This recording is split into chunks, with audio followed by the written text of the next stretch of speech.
Hello Medicos, welcome to our channel Learning Medicos. Let's keep learning and rise up together.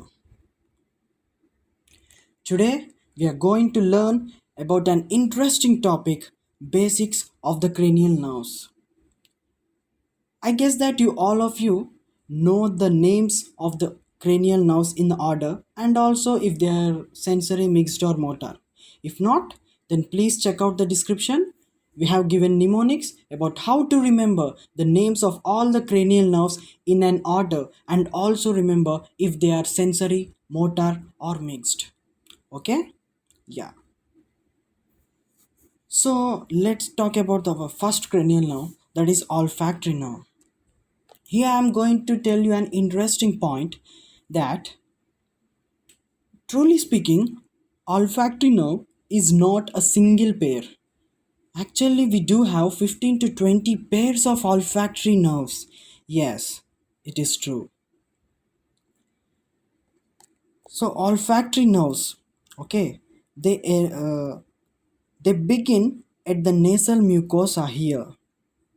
Okay, the peripheral processes are right here. Now these cranial nerves, as okay, they form bundles and they pierce a scribriform plate and they form olfactory bulb here.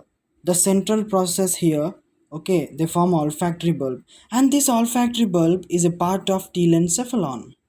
So it means that the olfactory nerves are attached to the telencephalon here. Okay, yes. So our next cranial nerve. The second cranial nerve is optic nerve. You know what? Optic nerve is not a true cranial nerve. Yes, it's not a true cranial nerve. In fact, it's not a nerve, it's a tract. Well, let's recall the basic definition of a nerve. What is nerve? Nerve is a group of axons in the peripheral nervous system. But this is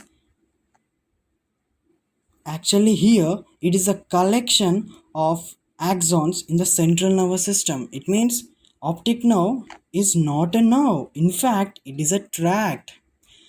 And also, we all know that nerves, nerves are covered. They have squamous cells around them. They are myelinated by squamous cells. And you know what? Optic nerve are not myelinated by squamous cells.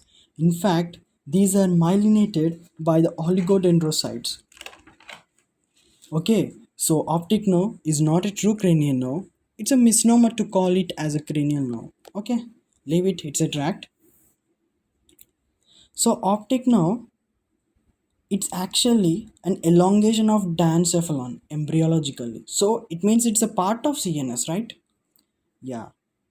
So anteriorly, it gets attached to the posterior part of the eyeball, okay, from lamina cribrosa, and posteriorly, it gets attached to the optic chiasma.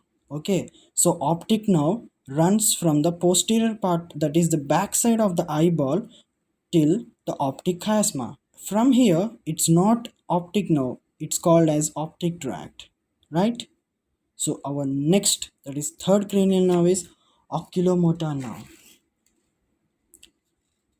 So oculomotor nerve.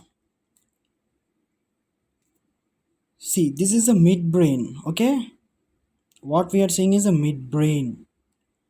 In the midbrain, okay, this is the central aqueduct, and surrounding it we have a gray matter which we called as periaqueductal gray matter. So lateral to this periaqueductal gray matter, there are nucleus of the third cranial nerve from where this nerve arises.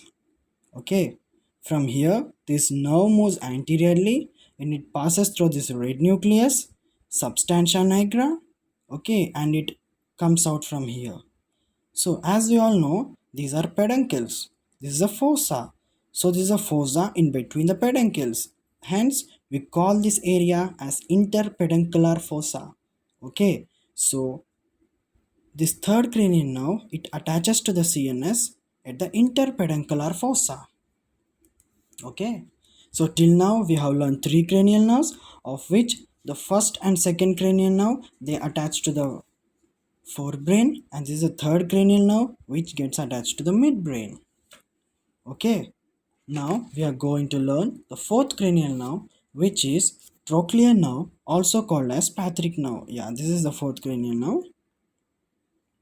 So trochlear nerve, see, this is the midbrain, this is the anterior part, and this is the posterior side of the midbrain. Okay, I forgot to tell you that the oculomotor nerve, okay, it arises at the region, at the level of superior colliculus, and this trochlear nerve, it arises at the level of inferior colliculus. These orange ones are inferior colliculus. Okay, and most important point of interesting point is that trochlear nerve is the only nerve which emerges from the back of the CNS. See, all the cranial nerves till what we have learned, they are emerging from the anterior part, right? But this is from the posterior part. See here. Okay, yeah. So this is fifth cranial nerve, trigeminal nerve. See, as we all know that this trigeminal nerve is a mixed nerve. Mixed means it has got both the sensory root as well as motor root.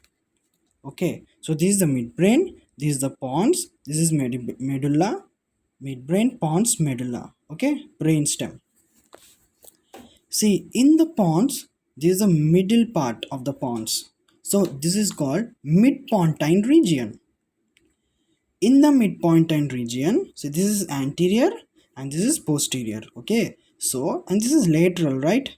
We are seeing this in the lateral view. Okay, so anterolaterally, trigeminal nerve arises from anterolateral part of midpontine region, that is from the pons. So here what we are seeing in the blue color are actually sensory roots, and in the red color it is motor roots. See, the sensory root comes till here. This is trigeminal ganglion. From this trigeminal ganglion, three roots, see, okay, three divisions arises. Ophthalmic division, maxillary division, and mandibular division. Okay, see, basically trigeminal nerve is a mixed nerve, but in this trigeminal nerve, ophthalmic division and maxillary division are purely sensory. It's only the mandibular division which is mixed. Okay, see, the motor fibers are joining only this mandibular division. So this is the only mixed division in the trigeminal nerve. So first and second cranial nerves attaches to the CNS, to the forebrain. Third and fourth cranial nerve to the midbrain. This is fifth cranial nerve which is arising from the pons. Now the remaining cranial nerves. Okay. Yeah. Now I'm going to tell you 6, 7, and 8 cranial nerves origin together. Okay. So this in this diagram, this is the midbrain, this is the pons, and this is medulla. Okay. Yeah. It's not there in this diagram, but yes, the cerebellum do come like this. Okay, and cerebellum covers this area actually, and this area we call as pontocerebellar angle, the region where pons and medulla meet together and cerebellum is covering it. Okay, this we call as pontocerebellar angle region. In this region, from the pons, see, this is the anterior part. Okay, this is the lateral part. So this is medial part, medial region, right?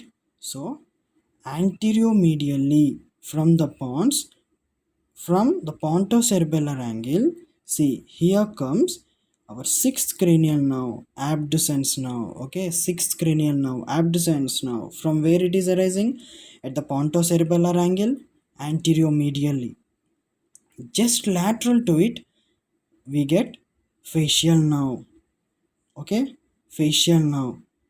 This is the facial nerve. Okay, and lateral to the facial nerve, there comes the eighth cranial nerve, which is a vestibulocochlear nerve. So 5, this is 5, 6, 7, and 8 cranial nerves. Okay, 4 in number total, 5, 6, 7 and 8. They are arising from the pons, or they are attaching to this, they are attached to the CNS, the, okay, from pons. Now the remaining cranial nerves, 9, 10, 11, 12. Okay, as we know, there's a midbrain, pons, medulla. Okay, see, medulla has certain swellings. Okay, these two swellings we call them as pyramids, and these we call as olives. And see, here there is a sulcus, here there is a sulcus, here there is a sulcus. Okay, the depression what we are seeing is called sulcus. See, in between the pyramid and olive, that is anteriorly to the olive, the sulcus which is present, we call it as pre-olivary sulcus. Okay, so the sulcus which is present behind, that is posterior to the olive, we call as post-olivary sulcus. Okay, yeah, now our 9, 10, 11, 12 cranial nerves, actually they do arise from here.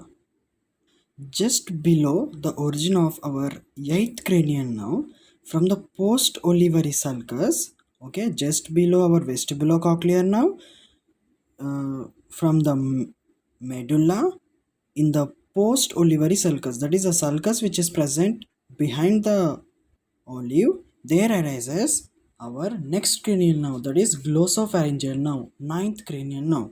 Below the ninth cranial nerve, from the posterior olivary sulcus, we have 10th cranial nerve, vagus nerve, and below it, our accessory nerve. Okay, accessory nerve has two origins, that is a cranial part as well as spinal part. So from here, the cranial part comes out. So what is remaining?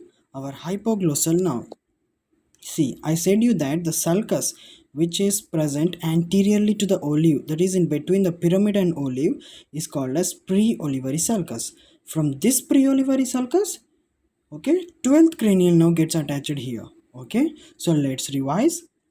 First and second cranial nerve, that is olfactory nerve and optic nerve, forebrain, of which olfactory nerve to the telencephalon, optic nerve from diencephalon. Okay, it's an elongation of diencephalon. Third and fourth cranial nerves, all, that is oculomotor and trochlear, gets attached to the mesencephalon.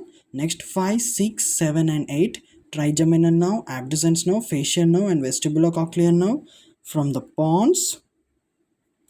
9, 10 and 11, 12 from the midbrain. Okay, yeah, see, our first cranial nerve, olfactory nerve, okay, part of forebrain. Our next cranial nerve is optic nerve. This is the direct elongation of diencephalon. So olfactory nerve and optic nerve, forebrain. So next cranial nerves are oculomotor nerve and trochlear nerve, and they get attached to the mesencephalon, that is the midbrain. Okay, see, our oculomotor nerve and trochlear nerve. So the next set of nerves are trigeminal nerve, abducens nerve, facial nerve and vestibulocochlear nerve. They get attached to the pons. See, this is our trigeminal nerve, fifth cranial nerve. Next, abducens nerve. So this is the abducens nerve, facial nerve and vestibulocochlear nerve. Facial nerve, vestibulocochlear, okay, yeah, this is our vestibulocochlear nerve. And I said that from the medulla, just below this vestibulocochlear nerve, there comes out our glossopharyngeal nerve. See, this is the 8th cranial nerve, below it comes the 9th cranial nerve, below the 9th 10th, below the 10th 11th, and the remaining is hypoglossal nerve. This is from the pre-olivary sulcus. See, my friends, my medicos, apart from these two 12 pairs of cranial nerves, sometimes we do hear that cranial nerve 0, cranial nerve 13 and cranial nerve 14. Actually, the cranial nerve 13 and 0 are the same, which we call as cranial nerve 0, terminal nerve or the nerve N. The another one is cranial nerve 14. But actually it is that these cranial nerves, okay, this 13th and the 14th, they are often overlooked in autopsies because they are unusually thin to be called as a cranial nerve, and it often turns out that we cannot see them after exposing also. Okay, Only careful dissection is necessary to visualize these nerves. But its purpose and mechanism of function is still open to debate. So hence these are often not mentioned. So even we are going to neglect them for now. Okay, so that's it from our side today. Thank you Medicos for watching our video. If you find this video as helpful, please do like and share. Comments are always welcome. And for more such interesting videos, please subscribe to our channel Learning Medicos. Let's keep learning and rise up together. Thank you.